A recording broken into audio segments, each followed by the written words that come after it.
Oi, gente, boa tarde. Esse é o nosso primeiro conteúdo de Direito Constitucional 1 em vídeo. Semana passada nós utilizamos nossos tempos de aula para fixar um conteúdo que eu estava abordando em sala de aula com todos vocês, que é a aplicabilidade das normas constitucionais, a eficácia que elas possuem à luz da teoria do José Afonso da Silva.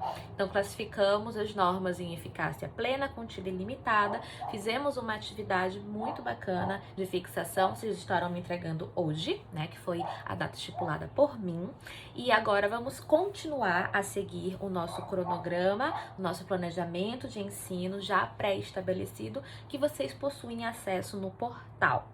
Bom, lembrando que as orientações, reforçando as orientações já repassadas para os senhores, que vocês devem assumir mais do que nunca ao protagonismo do ensino e aprendizagem, do processo de ensino e aprendizagem de cada um de vocês. Então, vocês devem criar mais autonomia nesse momento em relação aos nossos encontros presenciais. Por quê?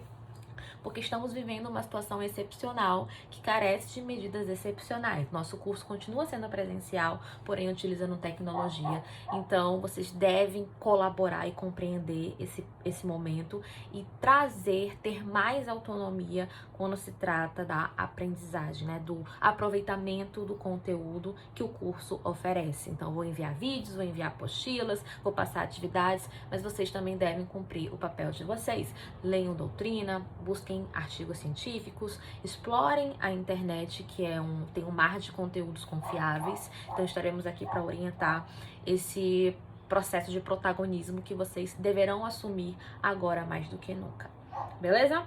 Então vamos lá, o conteúdo de hoje é o direito constitucional intertemporal. Professora, o que significa isso? Tem a ver com o tempo, né? Com certeza, ele vem, esse estudo, essa parte da ciência, da teoria geral do direito constitucional, ela aborda os efeitos que traz a nova Constituição em relação às leis infraconstitucionais. O que uma nova Constituição e o que uma emenda a essa Constituição gera de efeito para o ordenamento infraconstitucional que se localiza abaixo da Constituição, que retira o seu fundamento de validade da nova Constituição. Então, vocês já sabem, já abordamos isso nas aulas passadas, que o texto constitucional, ele é fundamento de validade, ele é pressuposto de validade para a existência e produção de efeitos das normas infraconstitucionais. Então, uma lei comum, lei ordinária, lei complementar, ela não pode contrariar materialmente nem formalmente a nossa Constituição Federal.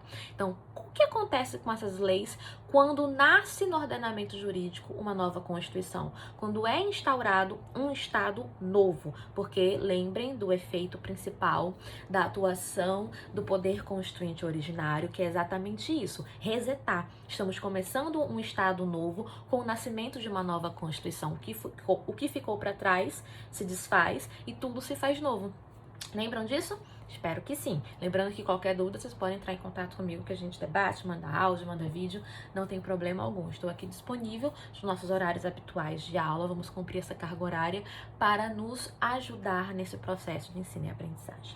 Bom, então, coloquei aqui um esqueminha para eu acompanhar, para não deixar de falar nada importante, porque a gente se empolga. Então, eu vou seguir aqui o meu cronograma, meu resuminho. Bom, quais são os principais efeitos do nascimento de uma nova Constituição no que tange ordenamento infraconstitucional?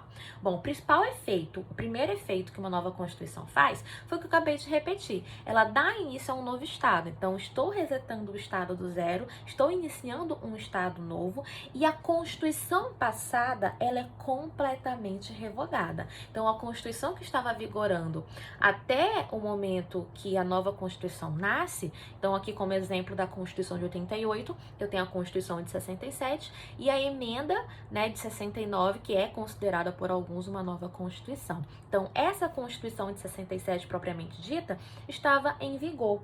Então, quando nasceu a Constituição de 88, o que aconteceu com o ordenamento que vigorava, que estava ali produzindo efeitos diante da Constituição de 67, que inclusive foi a própria do regime da ditadura militar. Então, o que aconteceu com essa Constituição? Ela foi completamente revogada.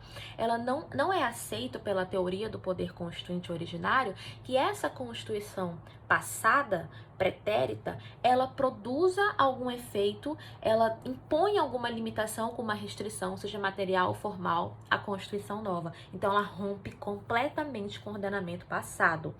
Rompe absolutamente. E os efeitos negativos de conflito podem ser solucionados, são solucionados por meio do ADCT. Então, ele vem ali exatamente para amortizar esses efeitos negativos do período de transição, que não é um período fácil, né? Você tem ali um ordenamento jurídico em vigor e da noite para o dia, não é sempre assim, mas em um curto espaço de tempo, tudo muda, tudo se faz novo, então eu preciso ali identificar quais são os efeitos disso e como eu posso solucionar esse período de transição, as controvérsias que surgem nesse período de transição. Bom, então o próximo efeito, além do rompimento completo com a Constituição passada, é exatamente desrespeito às leis infraconstitucionais. O que acontece com as leis infraconstitucionais? Elas também são revogadas? Será que é o mesmo efeito que ocorre com a Constituição passada? Não. Não é. O Hans Kelsen, ele idealizou, ele trouxe ali uma ideia, um ideal muito interessante que foi de que, bom, seria muito trabalhoso, seria praticamente impossível o Congresso Nacional ele criar todas as leis infraconstitucionais novamente com esse período de transição de Constituição. Isso é completamente inviável, ia levar anos, isso ia trazer uma insegurança jurídica enorme, um prejuízo enorme para a sociedade. Então, o que o Hans Kelsen idealizou quando trocamos de Constituição? Essa é a opinião dele. Ele pensou num processo legislativo simplificado. O que seria esse processo legislativo simplificado? Não seria aquele de eu propor a lei, dela passar pelo processo e depois ser aprovada nas duas casas, depois ser promulgado e etc. Então, o processo legislativo comum ele é muito demorado, ele é muito formalizado. Então, isso inviabilizaria as leis infraconstitucionais estarem em vigor quando nós precisássemos dela. Então, é praticamente impossível. Então, o que ele pensou? Ele pensou que é muito mais fácil eu submeter essas leis infraconstitucionais a um procedimento de recepção ou revogação. Seria algo tácito, não seria expresso, não seria explícito, é algo tácito, é um procedimento tácito, processo de recepção ou revogação. Quem vai fazer primordialmente esse processo seria o próprio STF, que ele faz até hoje. Ele recebe, eventualmente, ADPFs pedindo a não recepção, pedindo a revogação de uma legislação infraconstitucional. Então, nós temos ali várias leis que não foram recepcionadas pela Constituição de 88 e, portanto, elas ficaram revogadas dentro do ordenamento de 67/69.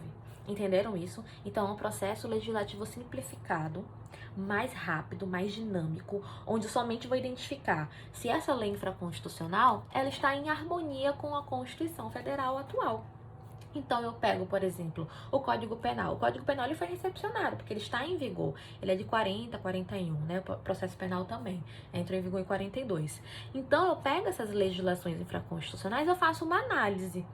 Será que essa lei, ela pode ser reaproveitada, né, um processo de reciclagem, melhor dizendo, dentro do ordenamento de 88? Ela pode. Então, ela não está contra a natureza, os princípios, a base da Constituição de 88. Portanto, ela pode continuar vigorando sob a égide da Constituição de 88. Ela não precisa ser revogada, ela fica ali enterrada com a Constituição de 67. Então, essa legislação, inclusive, ela pode ser parcialmente revogada. Então, se tem algum dispositivo, se tem alguma seção dessa lei, ela vai ficar revogada, mas eu não preciso revogar a lei toda. Então, o que eu conseguir aproveitar nesse processo de recepção, que nada mais é um procedimento de reciclagem, eu aproveito. Eu não preciso revogar toda a legislação e começar a escritura do zero. Isso é inviável. Então, eu uso a orientação do Hans Kelsen para submeter essa legislação infraconstitucional a um processo de recepção ou revogação. Então, se ela for materialmente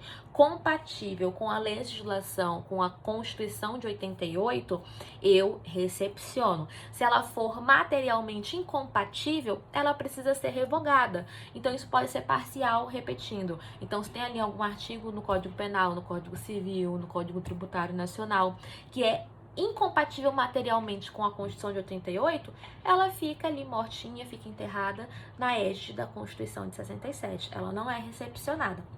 Entenderam? Então, esses são os efeitos do nascimento de uma nova Constituição. Ela primeiro revoga completamente a Constituição passada, mas quando eu falo da legislação infraconstitucional, eu submeto essa legislação a um procedimento de recepção ou revogação. Elas têm a chance de serem recicladas, de serem reaproveitadas no ordenamento novo, para que eu não tenha que recriar essa legislação dentro do processo legislativo tradicional ordinário. Então, o Hans Kelsen idealizou esse processo simplificado, passou pelo crivo do legislativo, né, e com a ratificação do judiciário. Então, o que é compatível materialmente, ela é recepcionada, o que não é, fica revogada na égide da Constituição passada. Gente, vou dar uma pausa aqui e vou continuar no próximo vídeo, para esse vídeo não ficar muito longo, que eu tenho dificuldade de postagem. Um beijo, até logo!